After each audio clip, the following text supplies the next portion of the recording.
Marriage is just a rehearsal for the real thing, my wife Sarah announced to the entire wedding reception, catching her sister's bouquet with the practiced ease of a woman who'd been planning this moment for weeks. The crowd erupted in laughter. Everyone except me. I'm Peter Matthews, 42 years old, and I've been married to Sarah for 8 years. 8 years of what I thought was the real thing, until tonight, when I realized I'd been watching her rehearse for someone else's performance. The wedding was beautiful, I'll give them that. Sarah's younger sister Jessica had gone all out for her big day at the Riverside Country Club. White roses everywhere, string quartet playing softly, and enough champagne to float a yacht. The kind of wedding Sarah and I never had because we were practical people who preferred to spend money on our house instead of one day of showing off. But watching Sarah up there, bouquet raised high like a trophy, something twisted in my gut. It wasn't the joke itself. Sarah had always been the funny one, the life of the party, the woman who could make a room full of strangers feel like old friends. It was the way she looked at Damian Fletcher when she said it. Damian was the best man, Jessica's new husband, Ray's older brother, 6'2" of gym-sculpted muscle stuffed into a rented tuxedo that probably cost more than my monthly car payment. He owned 3 fitness centers around town and had the kind of confidence that came from never being told no by anyone who mattered. The look they shared lasted maybe 2 seconds. A flash of something that made my stomach drop like I'd missed a step going downstairs. Sarah's eyes found his in the crowd, and for just a moment, her smile changed. It became private, intimate. Like they were sharing a secret the rest of us weren't invited to know. "Pete, you okay?" My best friend Frank nudged my elbow. "You look like someone just told you Santa Claus was a lie." "Just thinking about how much this open bar is costing Ray's dad," I said, forcing a smile. Frank laughed, but I could see he wasn't entirely convinced. The reception continued around us. Jessica and Ray cut their cake, posed for what felt like 1,000 photos, and danced their first dance to some song I didn't recognize. Sarah mingled like she was running for mayor, air-kissing relatives and college friends, telling stories that got bigger and funnier with each retelling. I found myself watching her differently than I had in years, really watching. The way she touched people when she talked to them, the way she threw her head back when she laughed, the way she kept finding reasons to walk past the head table where Damian was holding court with a group of Ray's college buddies. She's something else, isn't she? I turned to find Damian himself standing next to me, a rocks glass of what looked like expensive whiskey in his hand. Up close, he was even more annoyingly perfect. The kind of tan you only get from actually working outside instead of sitting under fluorescent lights debugging code all day like I did. "She certainly is," I agreed, not sure what else to say. "You're a lucky man, Pete. Sarah's got that special something, you know. That spark. Not everyone can light up a room like that." The way he said her name, Sarah, not Mrs. Matthews or even your wife, made something cold settle in my chest. Like he had a right to it. Like they were friends. "We've been lucky to have each other," I said carefully. Damian smiled, and it didn't reach his eyes. 8 years, right? That's what she told me. 8 years of marriage. That's a good run. A good run. Like Marriage was a Broadway show that eventually closed when ticket sales dropped off. "It's been the best 8 years of my life," I said, and meant it. Or thought I did. "Well, here's to many more." Damian raised his glass in a toast, then drained it in one swallow. "I better get back to my best man duties. These speeches won't give themselves." He clapped me on the shoulder with just a little too much force and walked away, leaving me standing there with the distinct impression I'd just been marked somehow, like a dog pissing on a fire hydrant.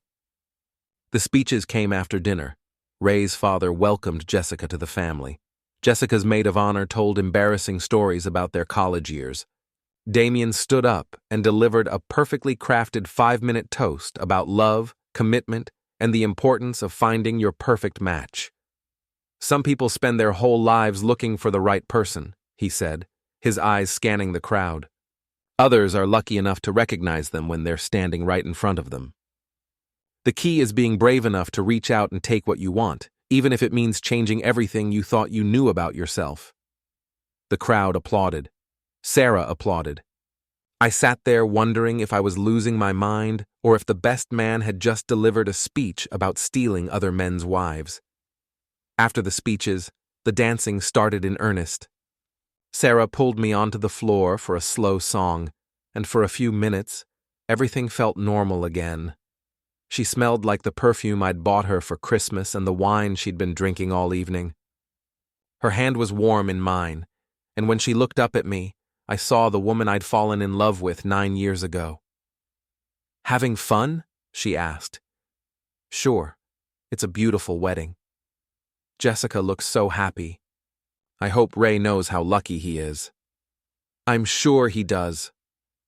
Just like I know how lucky I am. Sarah smiled, but it felt automatic, rehearsed. "You're sweet, Pete. You've always been sweet. Sweet. The kind of thing you said about a golden retriever or your grandmother's apple pie. Not the kind of thing you said about the man you wanted to spend the rest of your life with." The song ended, and Sarah kissed my cheek. "I'm going to powder my nose. Be right back." I watched her walk toward the ladies' room, her black dress hugging curves I still found devastating after all these years. But instead of going into the bathroom, she took a left toward the bar area, where Damian was standing alone, checking his phone. I told myself I was being paranoid, that 8 years of marriage had made me oversensitive to imagined threats. That Sarah was probably just being friendly to her new brother-in-law's brother, making sure he felt welcome at a family event where he didn't know many people. But when I saw him lean down to whisper something in her ear and saw her laugh in response, I knew I wasn't imagining anything. I was losing my wife. The question was, what was I going to do about it? I woke up Sunday morning with a headache that had nothing to do with the champagne. Sarah was already up, moving around our bedroom in that efficient way she had when she was getting ready to go somewhere. "Where are you headed?" I asked, checking the clock. 7:30 a.m. "Gym," she said without looking at me, pulling on yoga pants that cost more than most people's monthly gym membership. "I want to get a workout in before the day gets away from me." "Since when do you go to the gym on Sunday mornings?" "Since I decided I need to take better care of myself." We're not getting any younger, Pete. She was right about that.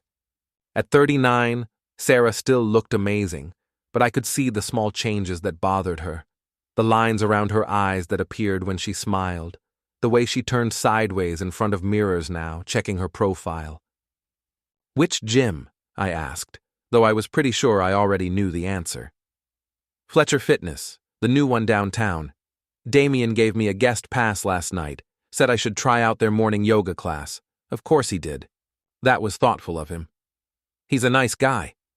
Really knows his stuff about fitness and nutrition.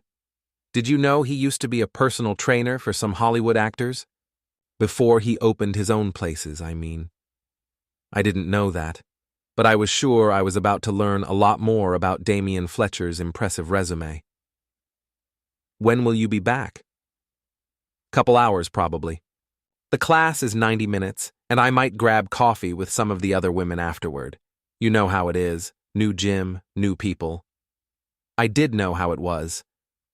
What I didn't know was why my wife was suddenly interested in making new friends at a gym owned by a man who looked at her like she was dessert. After Sarah left, I made coffee and tried to focus on the Sunday crossword. But my mind kept drifting back to the wedding, to that look they'd shared, to the way Damian had talked about taking what you want. My phone buzzed with a text from Frank. "How's the head this morning?" That was some party last night. I called him instead of texting back. "You sound like hell," Frank said by way of greeting. "Feel like it too. Listen, what did you think of Damian last night?" "The best man?" "Seemed okay." "Why?" "I don't know. Something about him rubbed me the wrong way." Frank was quiet for a moment. We'd been friends since college, and he knew me well enough to hear what I wasn't saying. Pete, you want to tell me what's really going on? Probably nothing. Sarah's at his gym right now, that's all. Says he gave her a guest pass. And that bothers you because my wife has never shown any interest in yoga or fitness classes or getting up at 7 a.m. on a Sunday to work out with strangers. People change, man. Maybe she's just trying something new. Maybe. But I didn't believe it, and from the tone of Frank's voice, neither did he. After we hung up, I did something I'd never done before in 8 years of marriage. I drove to Fletcher Fitness and parked across the street. The gym was in a converted warehouse in the trendy part of downtown, all glass and steel and motivational slogans painted on the walls. Through the floor-to-ceiling windows, I could see the yoga class in session. 20 or so people in various poses, following the instructions of a willowy blonde instructor. Sarah was in the front row, her form perfect, her concentration complete. She looked beautiful and confident and completely in her element, which would have made me happy under different circumstances. What didn't make me happy was seeing Damian Fletcher standing at the back of the class, arms crossed, watching the students, watching my wife.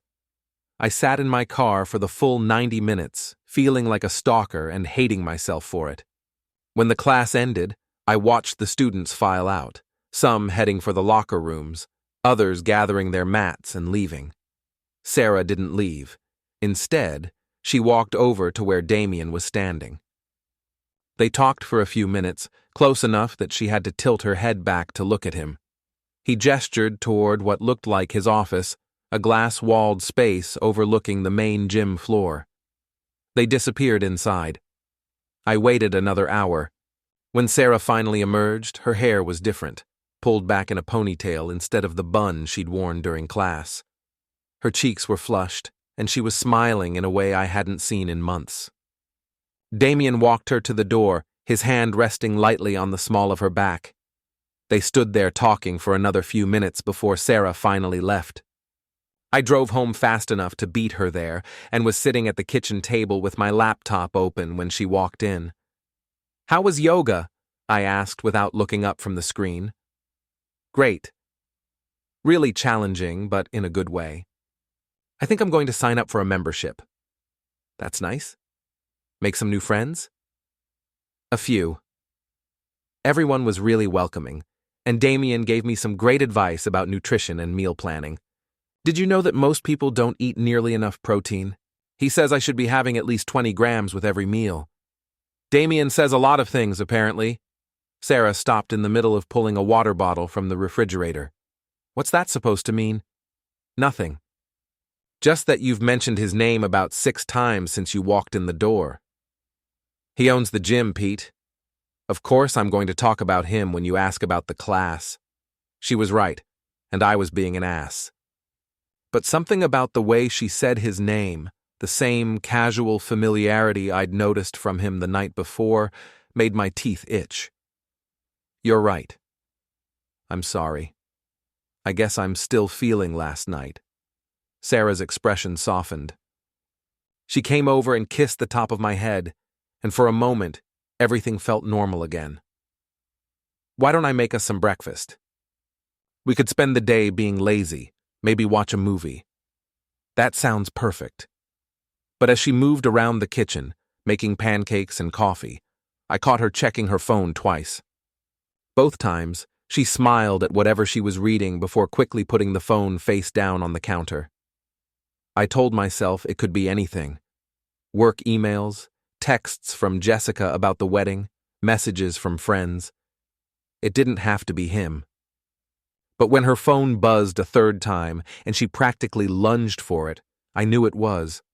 And I knew my marriage was in trouble. Over the next 2 weeks, Sarah's new fitness routine became the center of her universe. Monday morning yoga. Wednesday evening strength training. Friday afternoon consultation sessions with Damian about her nutrition plan. Saturday morning advanced flexibility classes that seemed to require a lot of one-on-one attention. I tried to be supportive. I really did. When she started meal prepping on Sundays, portioning out precisely measured servings of grilled chicken and steamed vegetables, I praised her dedication. When she replaced her wine with kombucha and her morning coffee with green tea, I said I was proud of her commitment to health. But when she started coming home from the gym glowing with an energy I hadn't seen in years, I started paying closer attention. "You seem really happy lately," I said one Thursday evening as she stretched in our living room, following along with a video on her phone. "I feel amazing, Pete. I haven't felt this strong or confident in years. Damian says I have natural athletic ability that I've been wasting." "Damian says that, does he?" "He's a professional trainer. He knows what he's talking about." "I'm sure he does." Sarah paused her stretching and looked at me. "You've been weird about this whole gym thing from the beginning. What's your problem?" "I don't have a problem. I think it's great that you're taking care of yourself. But nothing. I just miss spending time with you, that's all. Feels like you're always at the gym or planning your next workout or talking about something Damian said." "His name is Damian, Pete, and he's helping me become the best version of myself. I thought you'd be happy about that." "I am happy.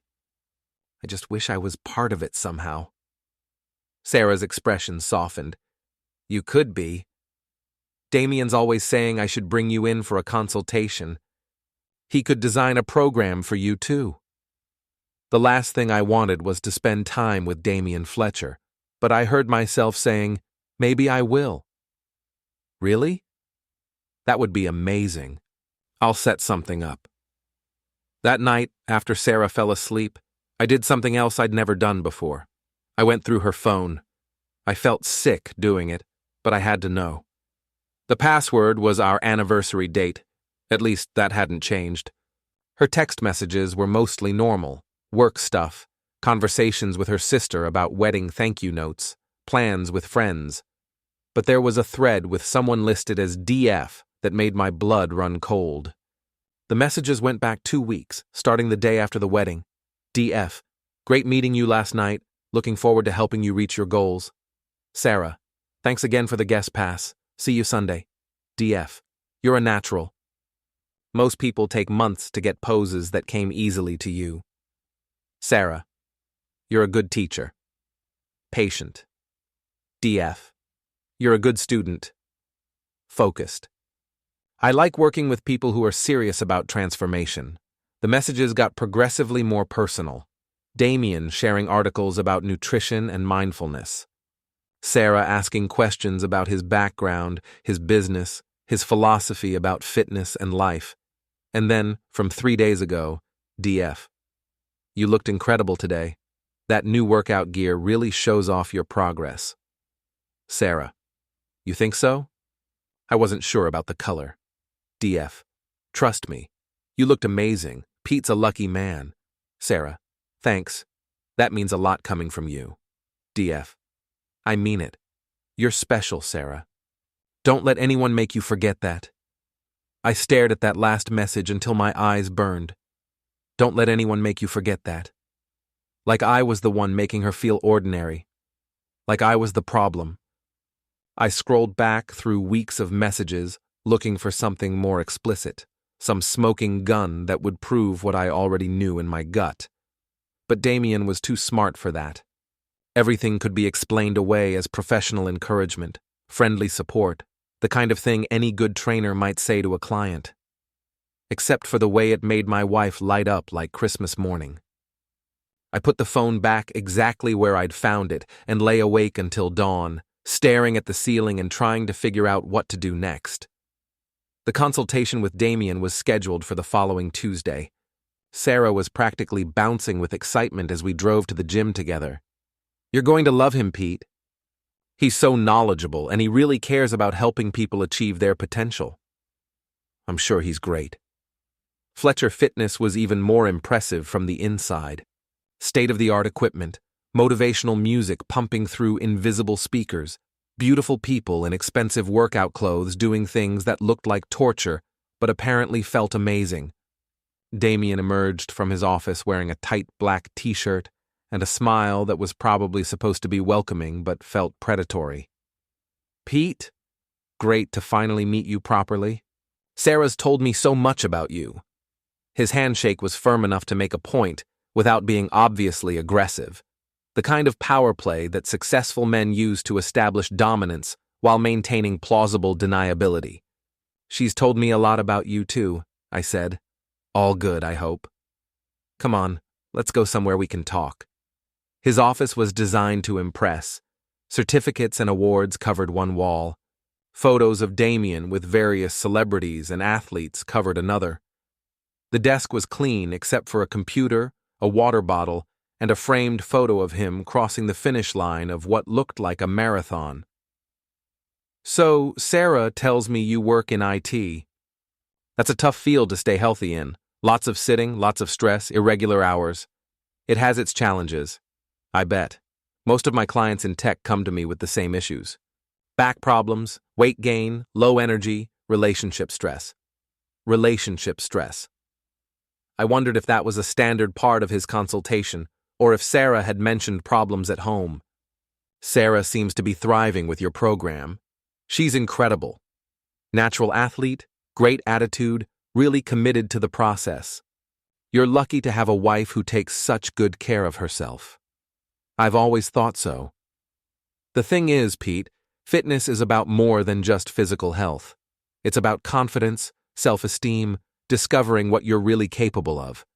Sarah's been through a real transformation in just a few weeks. I bet you've noticed."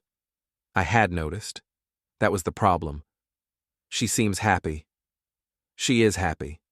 And that's good for both of you, right? Happy wife, happy life?" Damian laughed at his own joke. "But here's the thing. When one partner makes major changes and the other doesn't, it can create tension, imbalance.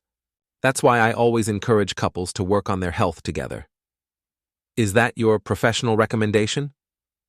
"It's my personal observation. I've seen it happen before. One person grows, changes, becomes their best self, and the other person feels left behind. It doesn't have to be that way." The consultation lasted an hour. Damian put me through a series of fitness tests, measured my body fat percentage, and designed what he called a beginner-friendly program that would help me catch up to Sarah's progress. Everything he said was reasonable, professional, helpful. And every word of it felt like a threat. I started going to Fletcher Fitness 3 times a week, partly to keep an eye on Sarah and partly because I figured I should at least try to fight for my marriage on level ground. If Damian Fletcher was going to steal my wife with his superior fitness knowledge and motivational speeches, I wasn't going to make it easy for him. The workouts were brutal. Damian pushed me harder than I'd been pushed since high school football, and my body responded with a symphony of aches and pains that made getting out of bed feel like a Herculean effort. But I kept showing up, and slowly, something started to change. Not just physically, though I did start to see muscle definition I hadn't had since my 20s, but mentally. There's something about pushing your body to its limits that clarifies your thinking, strips away the bullshit, and leaves you with what's actually important. What was important was my marriage. And what was threatening it was standing 6 feet away from me, spotting Sarah's bench press, and making encouraging comments about her form. "That's it, beautiful. Feel that burn. That's your body getting stronger. Beautiful." He called my wife beautiful, right in front of me, like it was the most natural thing in the world. Sarah giggled, actually giggled, and pushed out 2 more reps before racking the weight. "I can't believe I can bench press my own body weight now," she said, sitting up and toweling off her face. "I told you that you were stronger than you knew," Damian said. "Most people underestimate their own potential. They settle for less than they deserve." I definitely used to do that. But not anymore, right? Now you know what you're capable of. The way they looked at each other made me want to drop a 45-pound plate on Damian's perfect head. "Pete, you ready for your session?" Damian asked, finally acknowledging my existence. "Ready as I'll ever be." "Great. Sarah, why don't you cool down with some stretching? We'll be done in about an hour." Sarah nodded and headed toward the yoga area, leaving me alone with the man who was systematically dismantling my marriage one workout at a time. "How are you feeling about your progress?" Damian asked as I warmed up on the treadmill. Good. Stronger. That's great. And how are things at home? Sarah mentioned you two have been having some adjustments. My hands tightened on the treadmill handles. What kind of adjustments? Just the normal stuff that happens when someone makes major life changes. She's becoming more confident, more assertive about what she wants.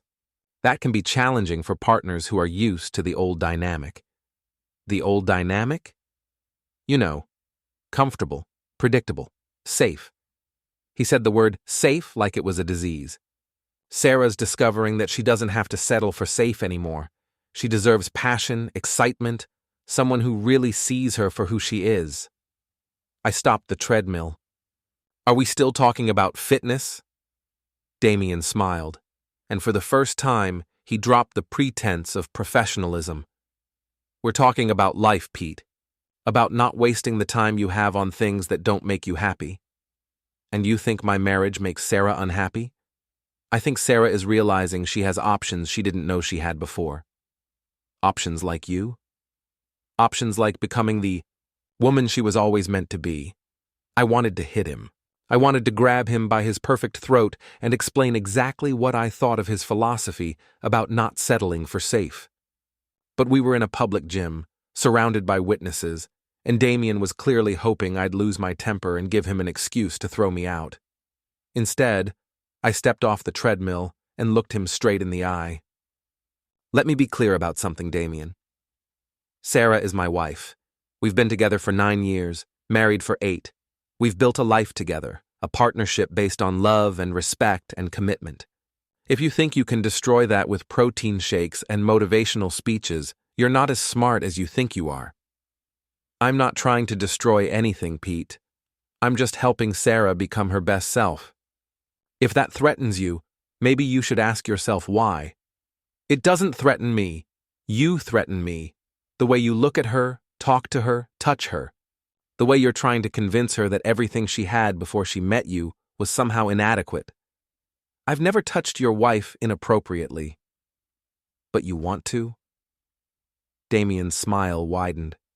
What I want is for my clients to be happy and healthy. If Sarah decides that means making changes in her personal life, that's her choice to make.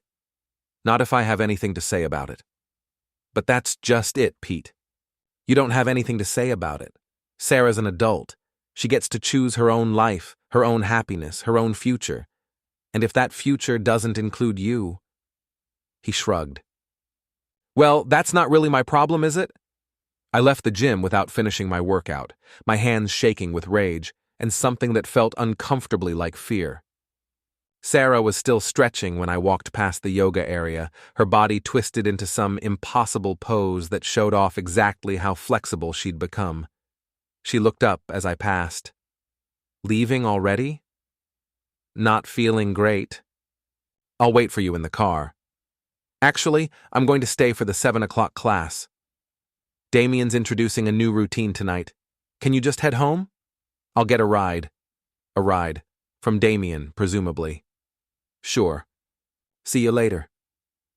I sat in my car in the parking lot for 20 minutes, watching through the gym windows as my wife laughed and flirted with the man who was stealing her from me. When I finally drove home, I knew something had to change. I just wasn't sure what. That night, Sarah came home at 10:30, glowing with post-workout endorphins and full of stories about the new routine Damian had taught them.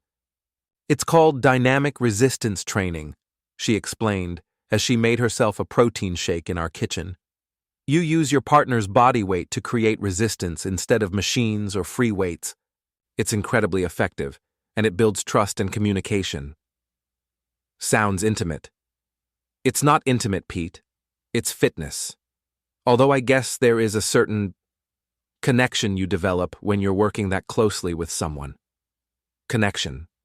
My wife was developing a connection with another man, and she was telling me about it like it was a good thing. Who was your partner? Damian demonstrated with me since it was my first time. He wanted to make sure I had proper form. Of course he did. How was your workout with him earlier? You seemed upset when you left. I considered telling her about our conversation, about his barely veiled threats and smug confidence that he was going to steal her away from me. But I knew how it would sound, like jealousy, paranoia, the desperate complaints of an insecure husband who couldn't handle his wife's success. Just pushed too hard, I think. I'm still getting used to the intensity. Sarah nodded, but I could see she didn't entirely believe me. Maybe you should talk to Damian about modifying your program. He's really good at reading people, figuring out what they need. What I needed was for Damian Fletcher to disappear from our lives, but I didn't think that was the kind of modification Sarah had in mind. After she went to bed, I sat in my home office and did something I should have done weeks ago. I researched Damian Fletcher. What I found was interesting. 3 successful fitness centers, a client list that included local celebrities and athletes, and a business model that seemed to focus on total life transformation rather than just physical fitness. His website was full of testimonials from clients who credited him with changing not just their bodies, but their entire lives. What I also found, buried in the business filings and local news archives, was a pattern. Damian had been married twice. Both marriages had ended in messy, expensive divorces. Both ex-wives had accused him of infidelity, though nothing was ever proven in court, and both ex-wives had been clients before they became wives. I printed out everything I could find and spread it across my desk like a detective working a case, because that's what this was really, a case. The case of my disappearing marriage and the man who was making it happen. My phone rang. Frank. "You sound like hell," he said when I answered. "Thanks. That's exactly what I needed to hear right now." "Seriously, Pete, what's going on?" "I haven't heard from you in weeks, and when I saw you at the grocery store yesterday, you looked like you'd seen a ghost. I hadn't even noticed Frank at the store. That's how consumed I'd become with watching my marriage fall apart. Sarah's having an affair." The words hung in the air between us. I hadn't said them out loud before, hadn't even let myself think them that directly. But there they were, ugly and true and impossible to take back. "Shit, man. Are you sure?" "I'm sure. Have you talked to her about it?" "What am I supposed to say?" "Hey, honey, I know you're sleeping with your personal trainer, but could you please stop because it's making me uncomfortable?" You could start with asking her directly if something's going on. And she'll deny it, and I'll look like a paranoid asshole, and nothing will change except she'll be more careful about hiding it. Frank was quiet for a long moment. "So what are you going to do?" "I don't know yet, but I'm going to do something." After we hung up, I stared at the papers scattered across my desk and tried to figure out what that something might be. Confronting Sarah directly would only drive her deeper underground. Confronting Damian had already proven useless. The man was too smart to be intimidated by an angry husband. But maybe there was another way. I spent the next 3 days putting together a plan that was probably stupid and definitely risky, but felt like the only option I had left. If Damian Fletcher thought he could destroy my marriage without consequences, he was about to learn otherwise. The plan was simple. I was going to destroy him first. I started with his business. Fletcher Fitness might look successful from the outside, but every business had vulnerabilities if you knew where to look. I spent hours going through public records, tax filings, employee reviews, and customer complaints. What I found was a company that was leveraged to the hilt, with loans secured against equipment that was probably worth less than what he owed on it. Damian Fletcher was living the high life on borrowed money and borrowed time. I also found 3 former employees who'd been fired in the past year, all of them women, all of them young and attractive. I reached out to them through LinkedIn, introducing myself as a journalist working on a story about the fitness industry. 2 of them didn't respond. The third, a woman named Monica who'd worked as a trainer at his downtown location, agreed to meet me for coffee. "I can't prove anything," she said, stirring sugar into her latte with nervous energy. "But I know what I saw. The way he operated with certain clients, especially the married women. He had a system." "What kind of system?"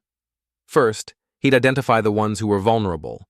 Unhappy marriages, low self-esteem, looking for something to change in their lives. Then he'd give them special attention, make them feel special, like they were his favorite client. Extra training sessions, nutrition consultations, text messages about their progress. My stomach clenched. And then he'd start planting seeds, talking about how they deserved better, how they were settling for less than they were worth. He never came right out and said they should leave their husbands, but the message was clear. Did any of them actually leave their husbands? Monica nodded grimly. 3 that I know of. All of them ended up having affairs with him. 2 of them got divorced and thought they were going to end up with him permanently. But they didn't? Damian doesn't do permanent. Once the thrill of the chase was over, he'd move on to the next unhappy housewife looking for validation. Why didn't you report this to anyone? Report what? That my boss was really good at making women feel attractive and confident? That some of his clients made bad decisions about their marriages? He never forced anyone to do anything. He just created opportunities and let nature take its course. I thanked Monica and left the coffee shop with a sick feeling in my stomach and a clearer picture of what I was dealing with. Damian Fletcher wasn't just trying to steal my wife. He was running a systematic operation to destroy marriages and manipulate vulnerable women, and Sarah was his latest target. That night, I watched my wife get ready for another evening workout, humming to herself as she packed her gym bag. She looked happier than she had in months, and I knew it wasn't because of the endorphins. "I'll probably be late again," she said, kissing my cheek on her way out. "Damian's working with me on some advanced techniques." "I'm sure he is." After she left, I opened my laptop and started typing. If Damian Fletcher wanted to play games with people's lives, it was time he learned that some games had consequences. The anonymous email went out to every member of Fletcher Fitness at exactly 6 a.m. on a Tuesday morning, timed to hit their inboxes just as they were checking their phones over coffee. The subject line was simple: the truth about Damian Fletcher.